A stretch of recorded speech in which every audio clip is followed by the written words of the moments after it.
কিও ভাই কি চিন্তা করেন? টিয়ার ব্যবস্থা করে এলিছি রে, টিয়ার ব্যবস্থা করে এলিছি।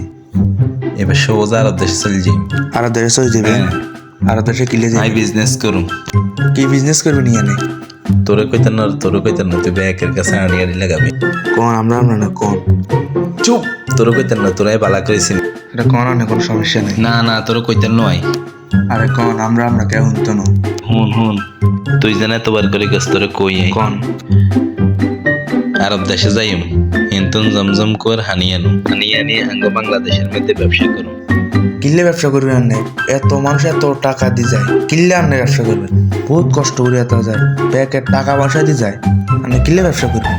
আপনাদের টাইম এটা ভালো হইতো না, একজন ভালো হতো। আপনি পরিবার আত্মীয় স্বজনকে খাওয়ানো একটু সোয়া হইব, আপনি কিল্লে এটা ব্যবসা করেন? আরে কোন সেই আঙ্গ বাড়ির মুখলেস আছে না, আঙ্গ বাড়ির লগে যে মুখলেস আছে এরম জমজম কর হানি আনি ধরে এটার লগে হানি মিশাই আইনছি লাখ লাখ টাকা কামাই এটা হাসতলা বিল্ডিং করিয়ে লাইছে।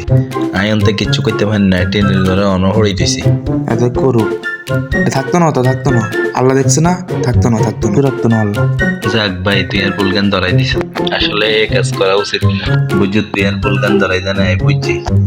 এই কাম যদি করি আল্লাহ আঙ্গুল ধরি, তুই মিতে ধরবো আখেরে তো তাহলে বুঝছেন আঙ্গবিটিকে এত যেতে চান, এত করে কেন বুঝাইছেন দরকার? হারামভাবে কোটি টাকা উপার্জন না করে হালালভাবে 2 টাকা উপার্জন করুন।